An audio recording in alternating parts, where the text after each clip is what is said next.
What if you could create something new? Something that you've always dreamed of?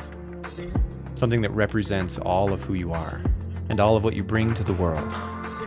And that through that process, it would change you, change your community, build connections to understand, relate, and heal.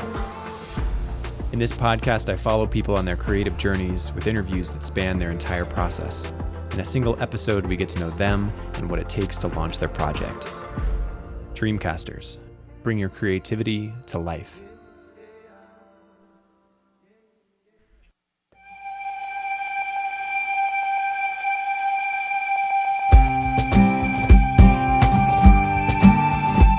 In this episode of Dreamcasters, we follow David Liban, a filmmaker, writer, producer, director, and chair of the University of Colorado Denver's College of Arts and Media, Department of Film and Television. He holds an MFA from Brooklyn College, was a Fulbright Scholar, and was awarded an Emmy for his documentary, Mortal Lessons. He lives in Denver, Colorado with his wife and 2 sons, and we'll follow David into the world of filmmaking as he endeavors with the goal of making a feature-length film. And our interviews spanned a little over 2 years, starting in October of 2020 and going all the way through January of 2023. So we'll dive right in and hear more about David's project. I have a script that I wrote called Publish or Perish, and that's what I'm trying to get made next. This one I'm hoping to get a studio involved and get some name actors involved. But I'm not opposed to doing it grassroots, and I'm kind of ready to do that. But I'm going to do something more in line of like a Coen Brothers type story. And where did the idea for this script come from? Oh boy. So I've been carrying this idea with me for some time. I used to work at a different institution, and when going through tenure is a very, very stressful process, and it's on the back of your mind the entire time that you are, getting ready to go for tenure. So when you get hired to a job, it's typically 7 years before you can come up for tenure, but there's all this weight about what you have to get accomplished by that time. And so the premise is basically based around the stress of a professor going through tenure and at what lengths he will go to actually get tenure. I've got a budget of about 1.5 million. When you talk to a studio, 1.5 million is, most studios won't even touch it because that's too small. That is baffling to me, but I'm going forward in that way. I also wrote the movie in a way to keep it, there aren't a lot of big special effects. And so this one happens in, an academic environment. So it's a lot more attainable as far as the resources that I need to get. The way we're trying to do it this time is we're trying to get a studio interested in it so that they can help people invest in the movie and they can try to sell it at, pre-sell it. So the way it works is that they own a portion of the movie. So before anyone else makes any money, the studio makes the money. And then if there is any money left, then everyone, including myself, will see money at the tail end if there's any money to be made. Wow. Yeah. Take us into what film means to you. I mean, I remember what really made me want to be a filmmaker was Star Wars. When I saw Star Wars, I was about 16 years old. And then I remember seeing a documentary on how they made the sound effects for that. And the sound effects artist who was recording these sounds out in the field. And this guy is got a recording unit. He's out in looks like the desert. And it was like a telephone pole with a high tension wire coming off of it that was keeping it up. And he had a little metal mallet, and he hit the thing and go pew, and that was the sound effect of the blasters from Star Wars. I was like, oh my god, that is the coolest thing ever. I want to do that. And so that was really a big inspiration. Yeah. Wow. Yeah. What does this project mean to you? You've obviously done so much in your career already. What does this represent as a next step to you? This is kind of my dream. I've always wanted to make film. So where do I want to go with this? I mean, I'd really like to be, making feature films. If I had my druthers, I'd be making, a film a year at least at that level.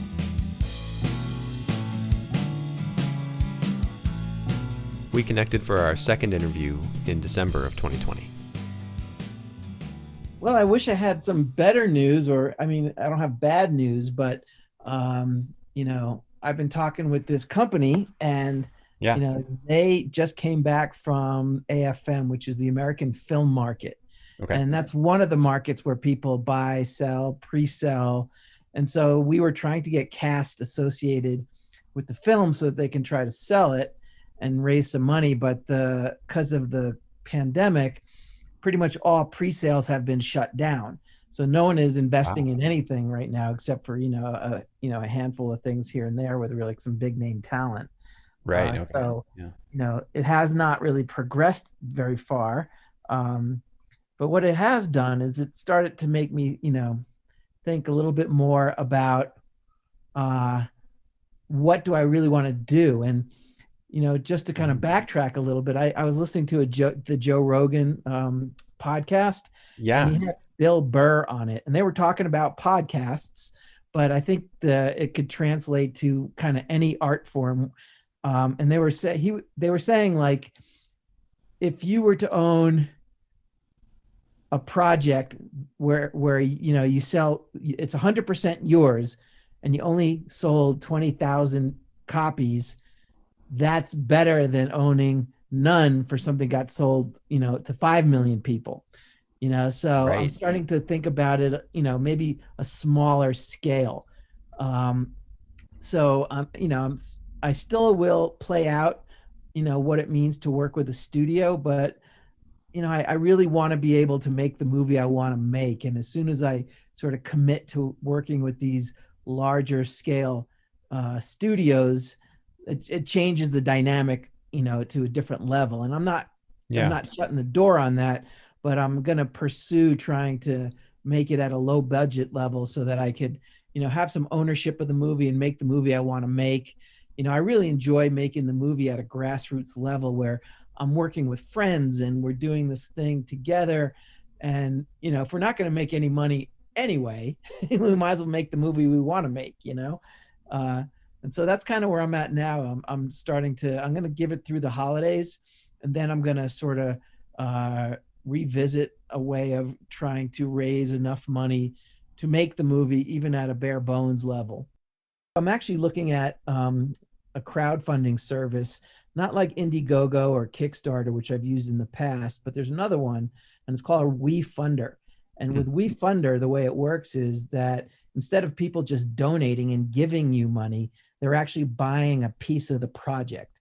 So that, so you could potentially make a little bit more money, but, when you make money, you got to pay those people back plus a little percentage, which is perfectly fine. Okay. With me. So it's like an investing site in a sense. I mean, they're investing in the movie. Yes. That way. But filmmaking, you have to be very clear that you could lose your money on this, Sure. Yeah. And they really want you only to invest if you understand that.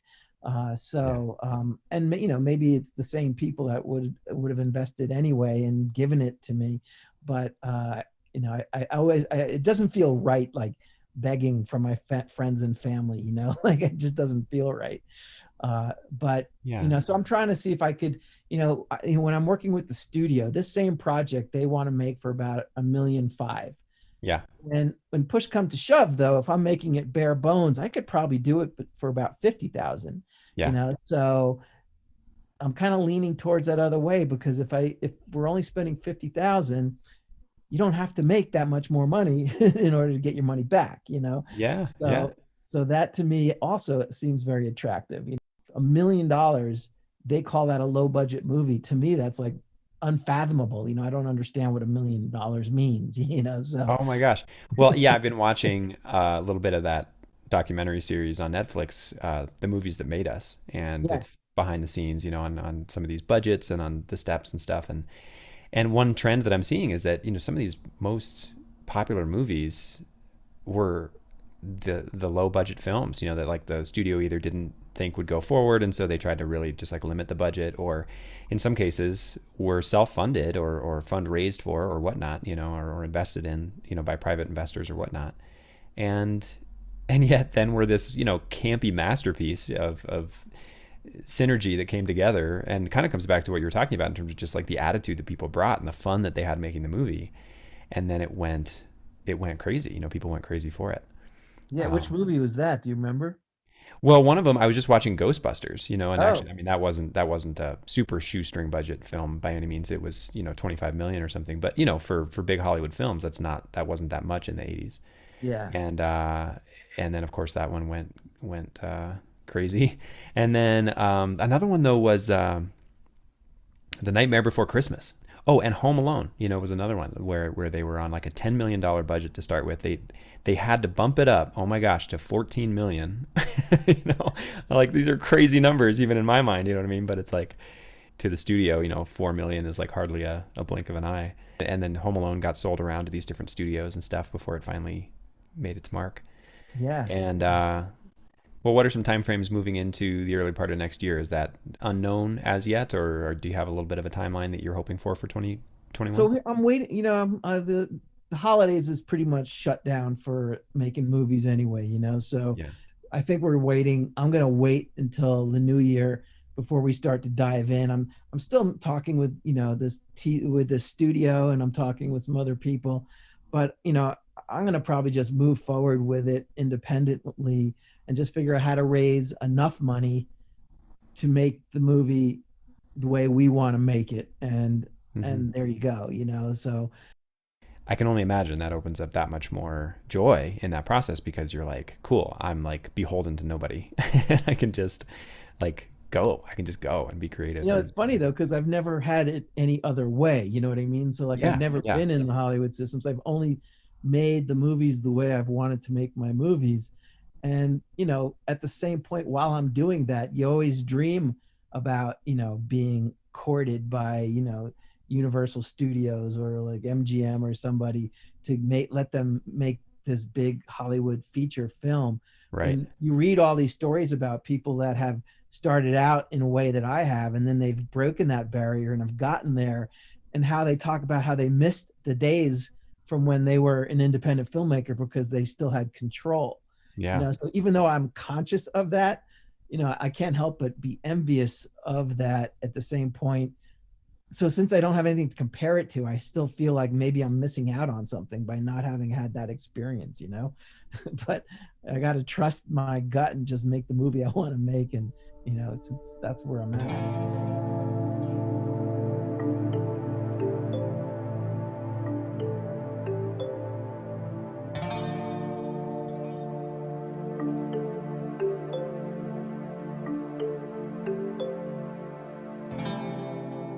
Our third interview took place about 5 months later in May of 2021. Well, what's the latest with My movie. So I can, let's see, where am I at? We're not shooting this summer. We were hoping to shoot in July. And so I am delaying the movie for a year. Around this time next year, we hope to be just prepping everything to start shooting. And we were not able to raise any money. It's a real hard time to do that because everyone is sort of gearing up again and things are kind of getting launched film wise. And so these indie projects are sort of not a priority. So I'm trying to be as proactive as possible. And I shot proof of concept videos for we took 2 scenes from the movie. One of them is the inciting incident, and the other one is an introduction to the characters. So we have these 2 scenes that we shot so people can kind of see what they feel like and what the flavor's like and what they're looking like. And I think they came out very well. And which then I saw these and they're great. They're fantastic. Oh, thank you. Thank you. And so then we shot a proof of concept video, we shot me doing a pitch for the video, which I cut together with that footage. And let's see, on Monday I have a poster that I did, but I'm paying a graphic designer and a photographer to kind of help me get a real poster, something that looks like a typical movie poster, because that's graphic design isn't really my world. And so I need people to help me get that in place. So we're shooting that on Monday. Nice. So we're trying to, I'm trying my best to be proactive, and I'm talking to people and trying to raise money. And then ideally we'll have a poster, these proof of concept videos, And I hope to go to the American film market in November with all these assets in hand and trying to gather interest from people and maybe find investors or studios to get involved with. And worst case scenario, if none of that comes to fruition, which I'm sort of imagining is probably the most likely scenario, I will just make the movie with bare bones, and just do whatever it won't be, at that level, but I know I've got great performers. I've got good camera people, good sound people. So, I think we could still make a good movie, and that's what our plan is. I was just hoping to raise enough money so that it's not all sitting on my shoulders. I want to be able to bring some support with me along the way. I'm curious to go the other direction, though. What are some of the best case scenarios, and what does that look like if it comes together with those opportunities that you're at least setting up as possibilities for where this film could go? Yeah. So we are talking to people that are potential investors. And so if they bring money to the table and they are part owners of the movie, so they will allow us to have a budget where we can pay everybody to do their job well, pay them well enough to do their job, to be there every day, to have ownership of their craft. And so that would allow us to, make sure everybody gets fed properly, and we have proper, the right amount of extras and somebody managing, and we have transportation, and all that stuff needs to, when you go to a location, what a lot of people don't realize is, you have to think about, all right, there's 20 people there. Where am I going to put 20 cars? So you have to, in some situations, you got to have a bus shuttling people back and forth because you can't put 20 cars in this location. And so it's that kind of stuff too, that we just need to have the personnel to help manage the logistics of the spaces that we're going to be using. That's big. I love those stories because it's like, that's the side of filmmaking that you don't see unless you watch some of those, how it was made type of documentaries. And even then they don't cover sometimes down to that level of logistics of even the mundane stuff of like, how do you plan out where people are going to park? So it's actually fascinating to me to hear that side of what filmmaking requires. Yeah, I can't manage parking. I can't manage parking, and I can't manage hairstyling, and I can get the hairstylist on location. Yeah, but I don't want to be the one buying the hairsprays and the makeup and all that stuff. So all that stuff is what comes with the personnel that gets attached to it. Where does a film go when it's self-made? I mean, I feel like based on my last movie, which I did get distributed, and I've recently learned that it's in South Korea and it's also in the UK right now.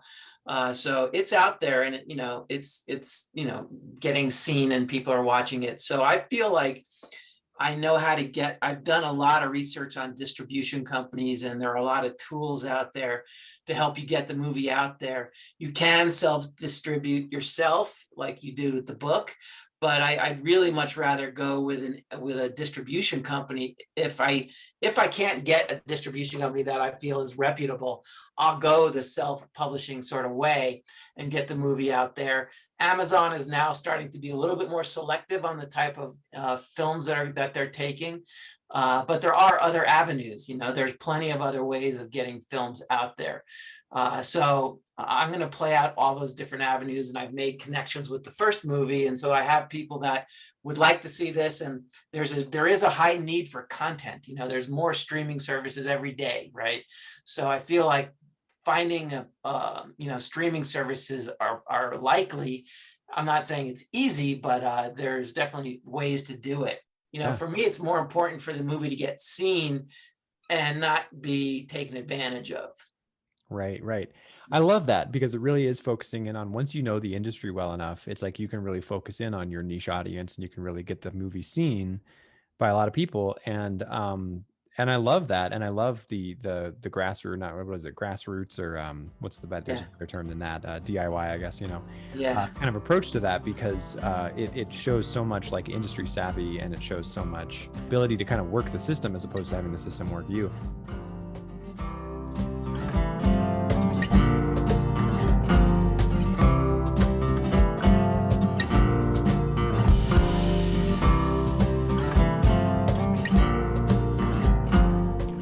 I got a message from David just a couple months later in July of 2021. that he had some big news. So we connected, even though it wasn't too far down the road, because he wanted to give me some updates. So here's what he had to say. How are you doing? And I'm getting the sense that there's some big news on the radar. Yeah, man, things are going terrific. Things are real big news, actually. Our film is greenlit and we're going forward. Wow. Yeah. So tell me all the details of this. This sounds fantastic. All right. So let's see here.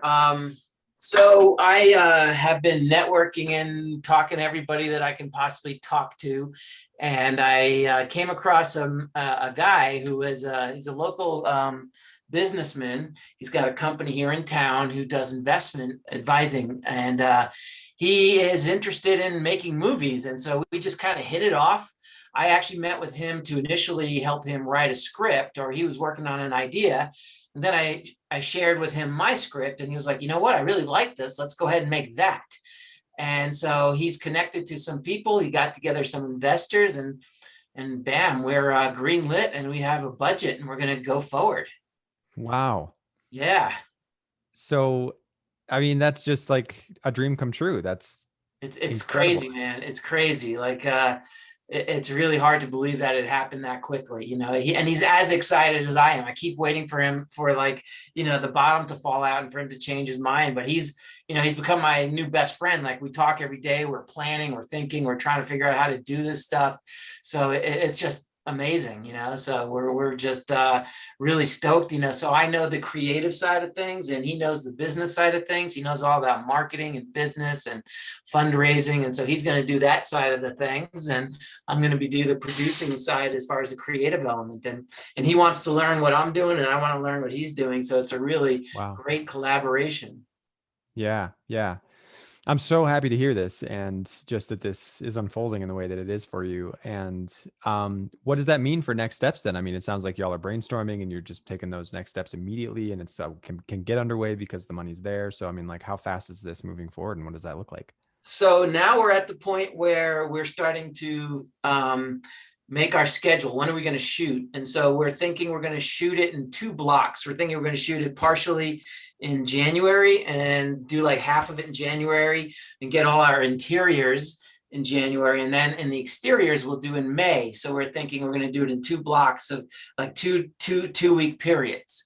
And so that's what we're doing. And so now I'm putting together crew and cast, and I'm working with the DP, and we're starting to get trying to get commitments from various performers, as well as cinematographers and sound people, and who's going to be the gaffer and the best boy, and so all that stuff we're starting to put together. So it's happening really fast, and everybody's like, yeah, let's do this. So the thing about it is, in Colorado there's not a lot of features being made, so we're able to kind of get people excited about being involved, because they want to make features, which over documentaries, which is totally cool as well, and commercials, but so feature films of this kind are not normal in this part of the world.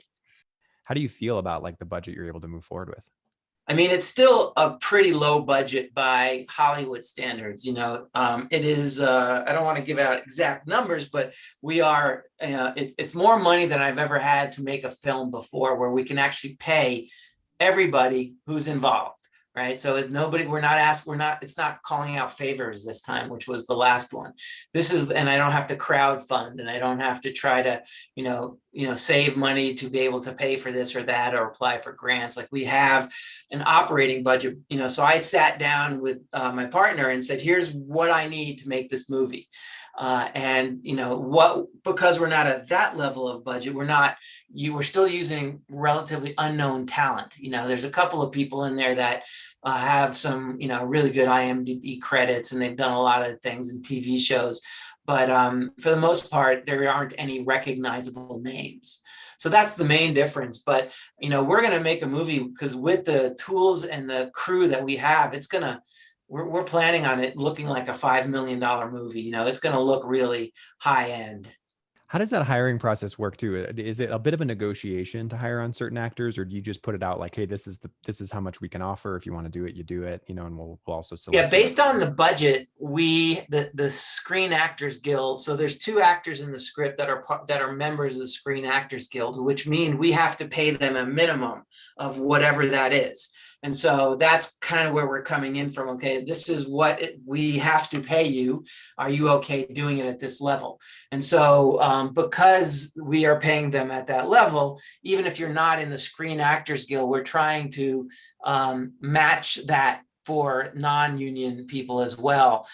And what's the relationship between you and Jonathan now? I mean, like, it sounds like it's very collaborative. And I mean, is that something that's drawn up in a contract as far as like, here's your role, here's mine, or is it just very organic in that sense? Well, we have a contract. You know, we're both producers on the movie.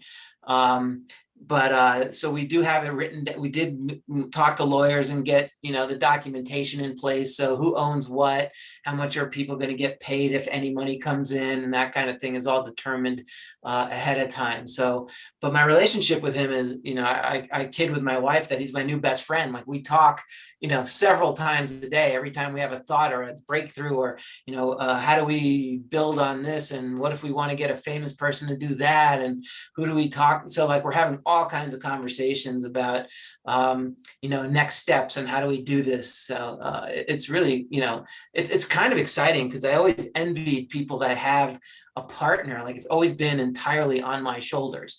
You know, I definitely had people that helped me, but like if I ever just quit, you know, the film wouldn't get made. So now, you know, I'm making a commitment with this partner, Jonathan, that we're going to do this thing come hell or high water, and we're going to make a really great movie. So, and he's so excited about doing it as well. You know, it's very different from the world that he lives in. He likes what he does there as well, but I think he is very excited about the idea of being a producer. So, okay, so you're going to be shooting in January. I mean, what are some of the key pieces that need to come together between now and then? Are you feeling rushed, or is this like, okay, cool, we got plenty of time, this is fantastic? Well, now I feel like we could dig in. Like now I'm ready to go, you know? Yeah. So in fact, I went scouting the location today, actually, and we're trying to find, you know, a really cool looking, it's supposed to be the interior of a college. And as you know, I work in a college, but our college is not a very picturesque place. You know, so I'm looking for a little bit more cinematic feel to it. And so we actually went to a local high school that is an old building that is beautiful. And so we're hoping to shoot there. That would change some of the things because they said, yeah, you can shoot here. Here's all the things you have to do. But that means December. So I have to see if the crew, and so we would do that right before Christmas. Sure. So we need like 3 or 4 days there before we can move on to the next location. But I think it's possible. I just have to get clearance for the key people to see if they are able to work at that time. So locations, casting, locations, and schedules. Scheduling is a big piece of it. So now we have to really sit down and say, this is the sequence and the days we're going to shoot at what place. So, and that goes hand in hand with finding these locations. So, you know, on paper, we might say, I want to shoot these things at this point, but then the location says you can't be here then. So we have to kind of move things around. So that's why, you know, we have to work around the actor schedule first, then the location schedule second, and then hopefully the crew can, you know, we're going to say, here's a block of time, be available at that point. And we're already starting to look at, like, if we could find some musicians who have music that is in the right genre of what I'm imagining. And so there's a couple of, and what we're thinking is we could find people who have a really big social media following. And then if we can get and license their music, then those people will help us market our movie later on. And so we're starting to kind of hunt out those kind of bands and that kind of music. So I actually reached out to this band called the Warlocks they're a big LA kind of sensation, and they got a pretty big following, and they've been around for a bunch of years, and they're open to it. They said, make us an offer and we'll see, but it's kind of too soon to go there. But that they have a song that was very apropos. I like this kind of grunge sort of, you know, music that has kind of uppity feel, the happy feel to it. So yeah, and that's a great idea and a great, like, thinking outside of the box kind of example of, you know, just different ways to market the movie in a sense, and also have those community tie-ins for everyone's benefit. Yeah, I look at a movie like Garden State, when that movie came out, I didn't know who the Shins were, and like I think that movie helped put the Shins on the map. And so if we can do something like that, and now all of a sudden all those people who like their music will feed upon their music gets more popular and the film gets popular. So that's kind of what we're thinking. That's cool. What about any tie-in with CU Denver? Are you still having a lot of like student tie over though for students getting experience through this process, or are they getting hired onto the project? How does that work?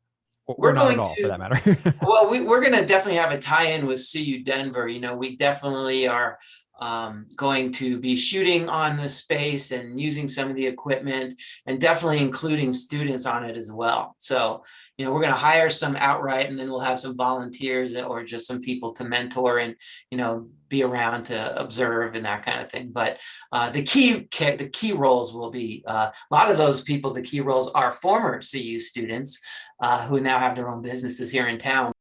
I mean, amazing from that standpoint. That truly sounds great for them as well.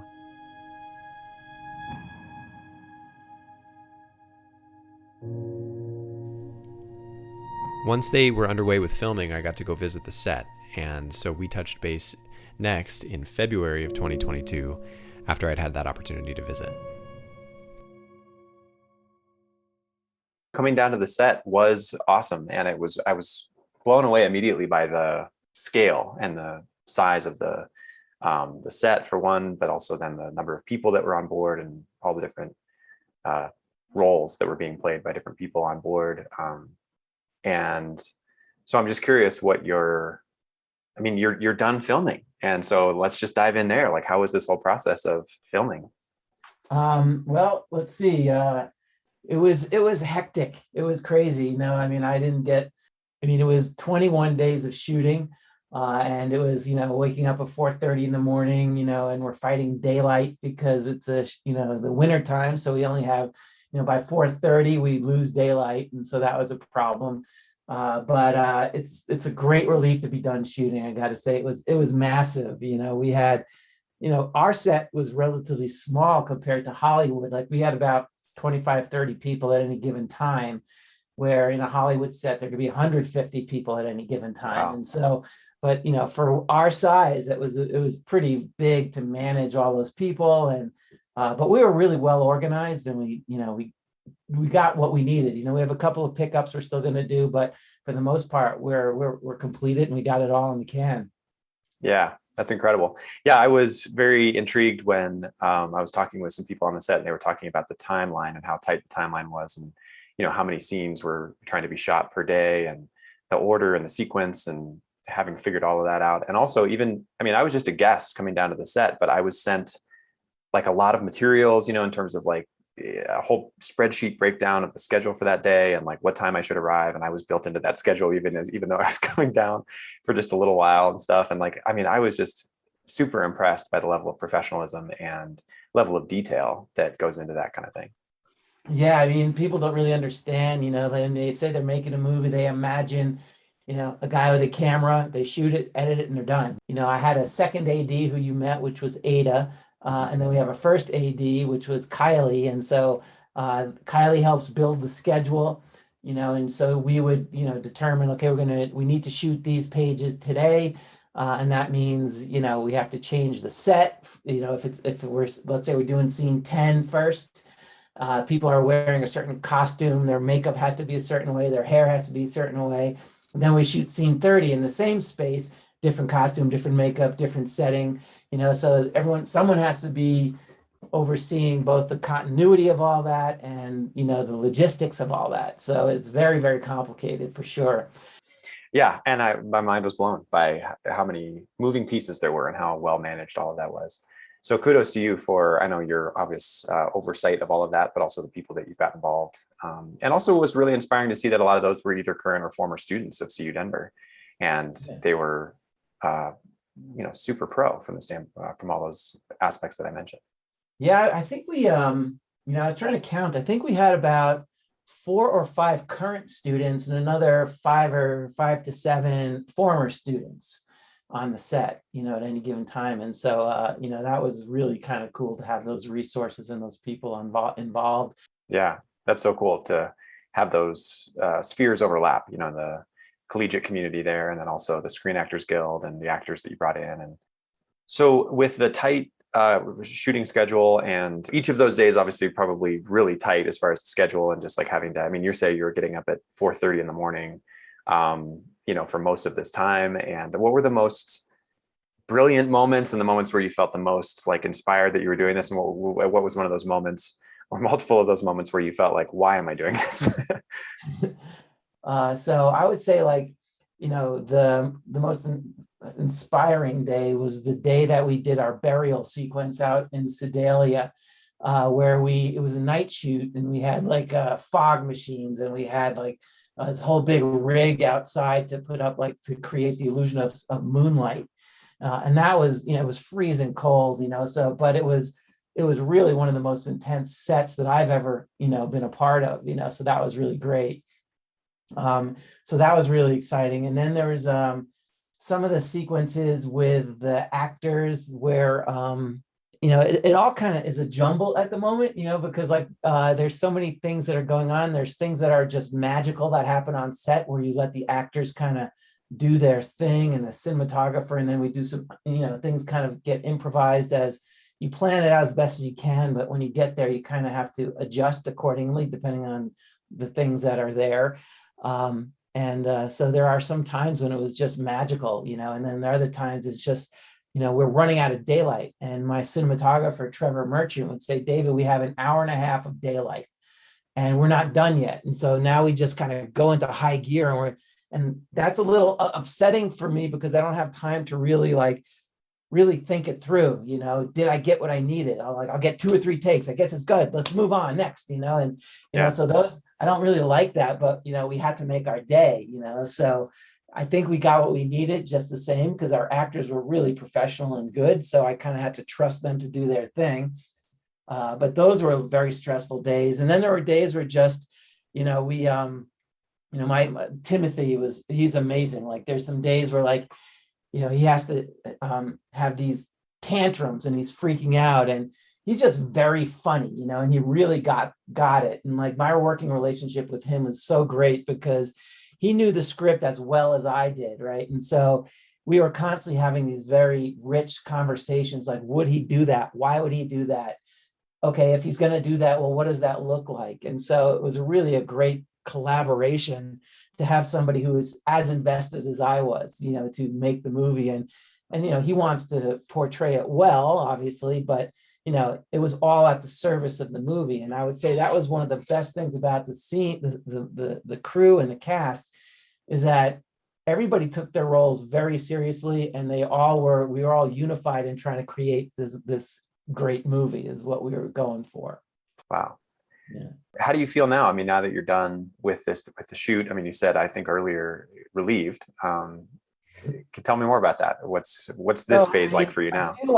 I feel like I've been lost in the ocean, and I found an island, and I'm swimming to shore, and I'm like on dry land, and I'm just laying there and just enjoying the sunlight, because it's now I get to make the movie. Now we're editing it. All that stuff was just war. I mean, it was just so intense and so many things going on. It was a lot of fun, and we were, there's a lot of respect and love on the set. And now that it's over, I feel like now I can take a breath and now really start to assess the material and try to figure out how to tell a story. And so I feel terrific at this point, and I'm really pleased with what we got. And I'm working with an editor now who's doing, this was very difficult for me to step back and not be the editor, because I typically edit my own stuff.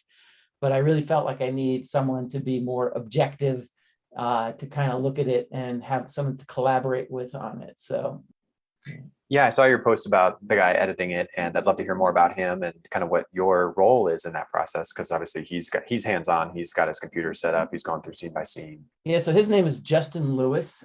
He is a filmmaker and a director also. He's made a bunch of features, and he's also a professor at the Colorado Film School. He teaches there as well.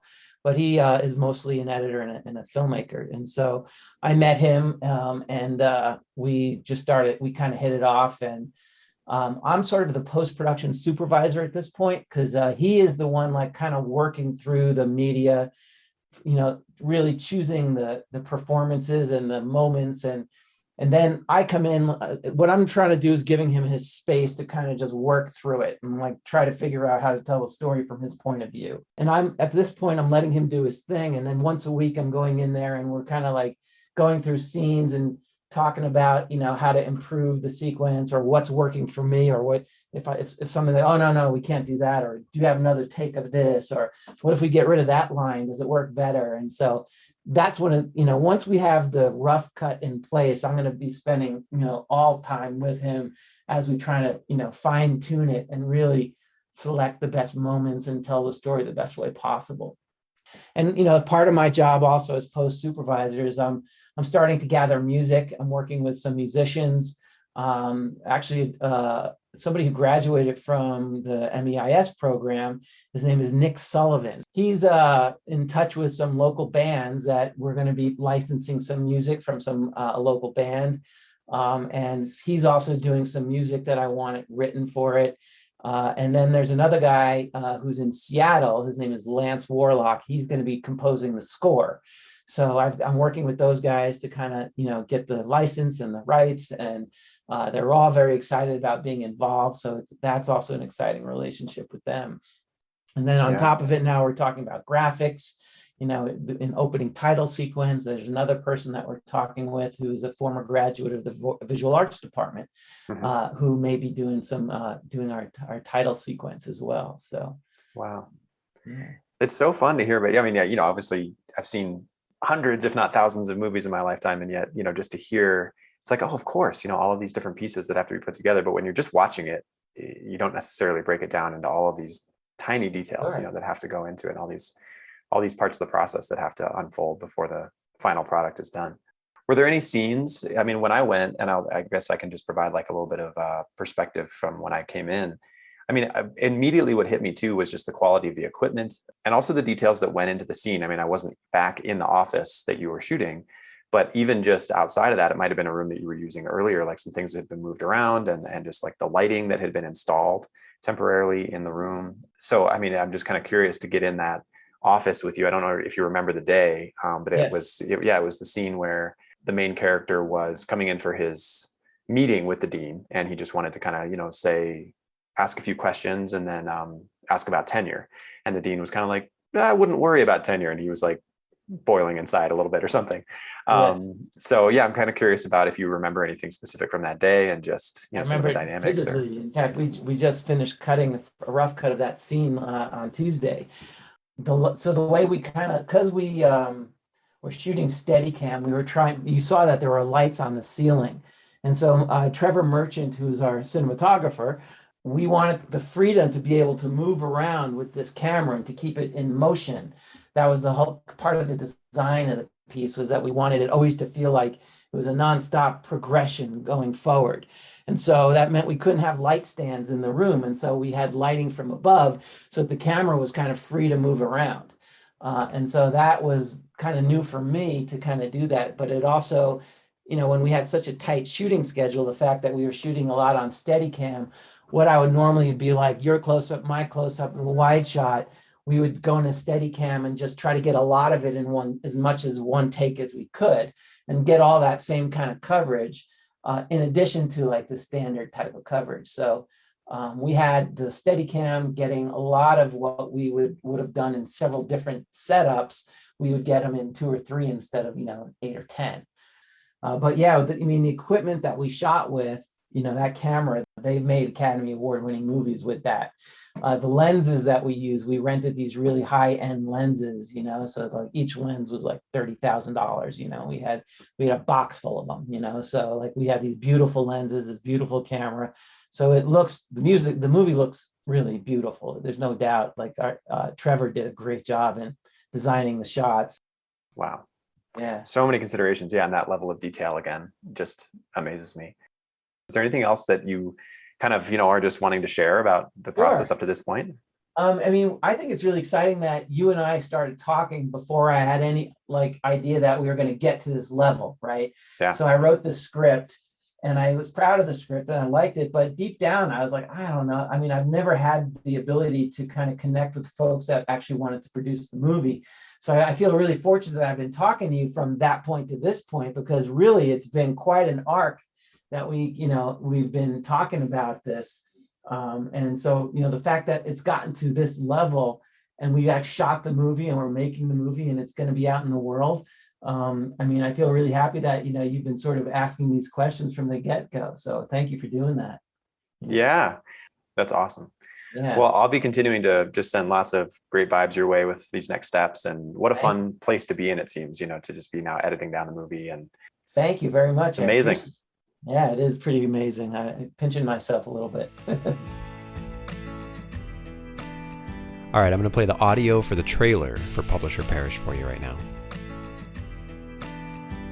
Once you get tenure, it's nearly impossible to lose your job, unless you do something really stupid.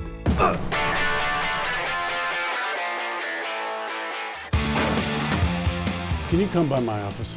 You don't like my book. This has nothing to do with your book. Dad's tenure stressing again. I think Dad is high. What you did is a crime. Can I get a bag? It's a shovel. We heard about the situation. Bowden, it's complicated.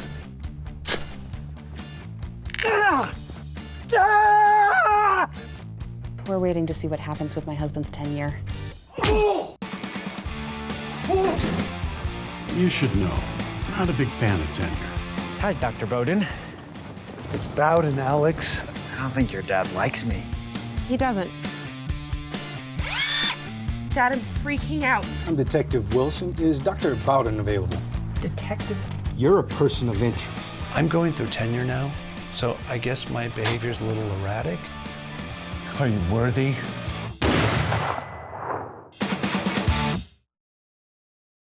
Our interview picks up in July of 2022, and David had the opportunity to screen the film for a live audience. Yeah, so I was so excited for you with getting to screen it, and I'd love to start there with how the screening went, and then just kind of get the whole story on how everything's going. It went great. I have to say, I think we made a good movie. It's really very strong. People were laughing throughout. I think, we had great performances. It looks good. The music is really terrific. It was edited slick. The thing looks like a great movie, Yeah. What were some of your impressions with the response? It was because we were editing it, right up to the very end, more or less, and so, I'd seen it 1,000 times, moment by moment, frame by frame. And so I knew it in and out. So I was kind of like, I chose a seat right next to the lead actor to kind of watch him because he hadn't seen any of it. And I kind of was watching him and he had like a grimace on his face, because he was terrified, and he ended up really liking it. And, it was very gratifying when, the jokes land and people laugh, and so that was really very fun. We had about 150 people there. And it looked, we found a nice theater in Denver that we rented out for the evening. And so, we, at the end of that, we gave out a survey to kind of get some data that we collected about what was working. And so the thing that was really interesting is that the company that collects this data, they say that comedies typically get a response rate of about 70% at best, and we were in the 80s.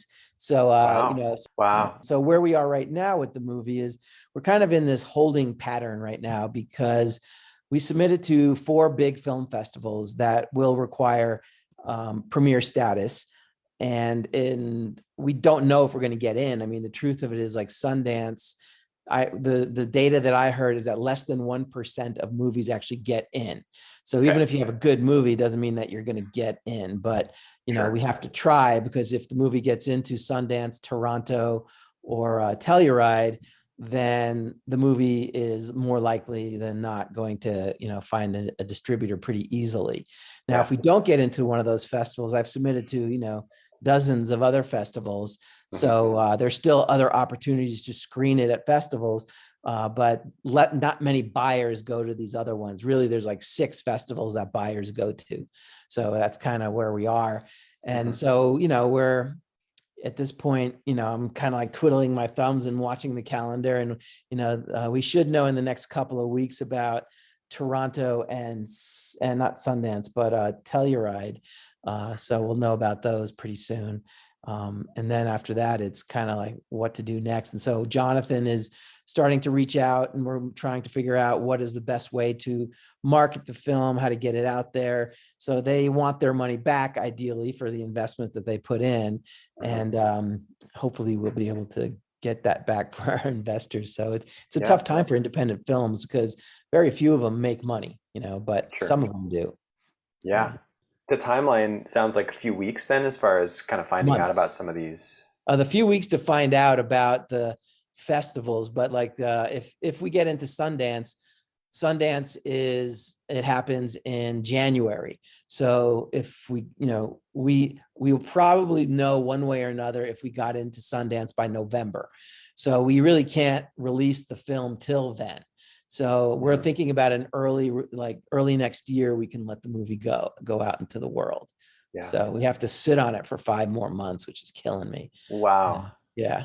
So what does your schedule look like over those months? I mean, do you go travel with this film? Do you show up at these if you get into them, those kind of things? I will. I mean, I'm going to go back to teaching in the fall in a few weeks now. And then the plan is, like, if whatever film festivals we get into, the idea is to go and be there to present the movie, as many of those as that we can go to.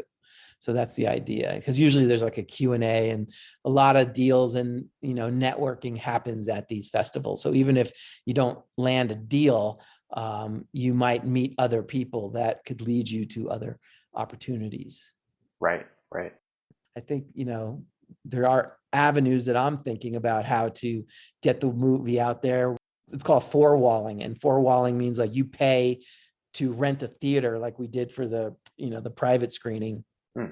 And we do it in like 10 cities. So there's a big cost involved with that, because it's not just to rent the studio, to rent the theater. You also have to pay money to get people to come to it.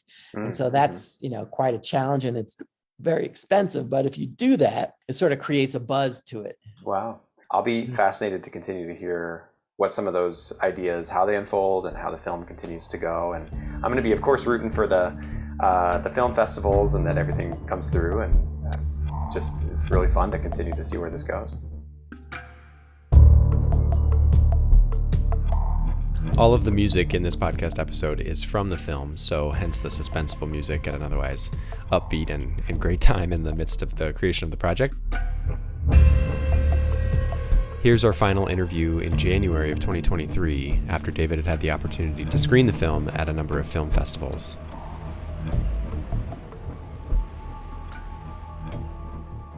So I've been seeing lots of posts about different festivals that you've been screening the film at, and it almost seems like you're on tour with the film as far as lots of different places that it's been accepted into. So what's been the feedback? The feedback has been terrific. I mean, I was in London where we won Best Picture. We were at Beaufort, South Carolina, where we won Best Picture Actor and Director. We just won another big festival called Northern Virginia Film Festival, so that one won a bunch of awards. So we're doing really well. And the other thing that was really interesting was that when we were in London, we screened it, and a couple things. One of them is that afterwards, when you have a little Q&A, some people are asking me if I designed this film for British audiences because they are big fans of dark comedy, and that was sort of really gratifying to hear that we struck a nerve and they really liked it. Which is interesting too, because when we were watching the movie, it was really quiet. Like, people weren't laughing, and I thought maybe, we had, maybe this is the wrong audience. And what I've learned later on, they told me, is that in the UK, people try to keep down the sounds that they make. Like, if they laugh out loud, it's only when it's out of their control. So they don't talk during it. They don't, they're very, very much more subdued. So that was sort of, but I was watching the audience and they looked like they were in it. We did get some laughs, but we weren't getting the guffaws that we were getting at the other festivals. So how funny, kind of a cultural thing I didn't know. It's kind of like it, the thing where they have the guy with the cell phone and don't ruin the movie, That kind of Exactly. thing. It's like they take that to the next level. They do. Yes. First of all, again, congratulations on getting to this point. And it just sounds like a really well done project and a very well received project from the standpoint of all the feedback that you've been getting. I mean, incredible to enter it into these different contests and win. I mean, the movie's a winner and you're getting lots of responses in that sense. So congratulations on that, really. Thank you. Thank you. Well, it's been a couple years since we started, I think, with the first interview. And you started this process not knowing, I remember our first conversations, you not knowing how that was going to come together and what funding was going to look like, what budget you were going to have to work with. And there were so many questions, and it's taken shape, it's taken turns and twists, and it's been quite a journey. So what's that like to look back and think back to those early moments when you didn't even know if this thing was going to have any wings at all? I mean, it's wildly gratifying to have made the movie that was in my head, like I'm very proud of it.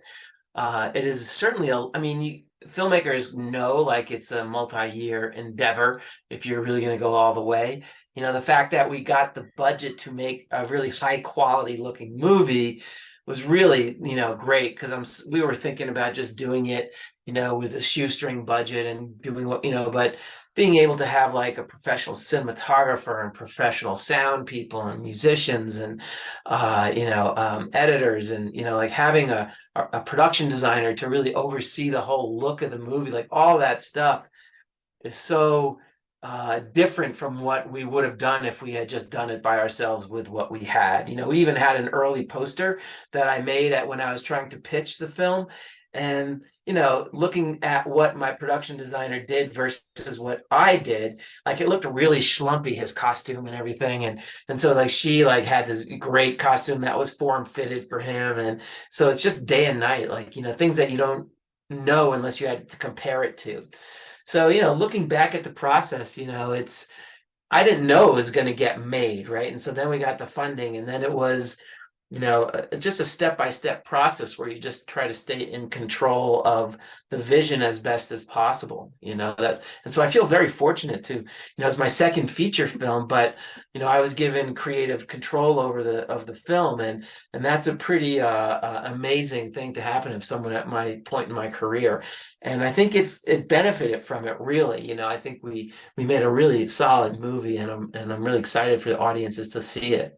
Well, and the $1 million question for those listening is, everybody learns a ton through each time that they do a major creative project. What were maybe a couple big takeaways for you that you learned this time around that you would take into a future film? Boy, that's a good question. I mean, where I'm at now, like, I don't know if I could ever go backwards and make another film with just shoestring budgets anymore, because it's so hard to get your film released and into the world because there's so much content out there. So what I learned really is that if you don't have, you got to kind of keep getting better and better, right? So if we don't get the budget for this new screenplay that I wrote, I don't know if I would actually go down that path, right? Because it's almost impossible to get the film released when you're working at a shoestring budget. The world of independent film is really nearly dead, right? I mean, I hope to see it come back some, and I have my theories that it might, given how, the bubble of the big giant films are starting to burst when everybody's not going to the movies. So maybe there'll be studios that are looking to make, smaller budget films where if you made, $3 million, that would be a huge win when you only spend, $500,000 on a movie. So where can people find it? Well, it will be on Amazon on August 18th. And it will be on other venues thereafter. If they wanted to go to my website, I'm going to be posting where you can find it and what avenues you can, if you have cable or no, if you're just a streamer, our website is publishorperishmovie.com. Well, I have learned a ton about the filmmaking process as well, getting to connect with you through all these interviews. And so I'm very grateful to have had the opportunity to do it. And thank you so much for your time with each of these interviews, with your insight. I'm really grateful that you asked to do this, because I think it's really nice that we have this retrospective of the whole process. So I really appreciate doing this.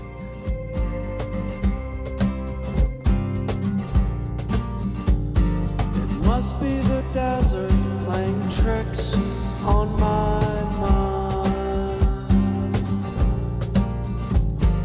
Others have tried.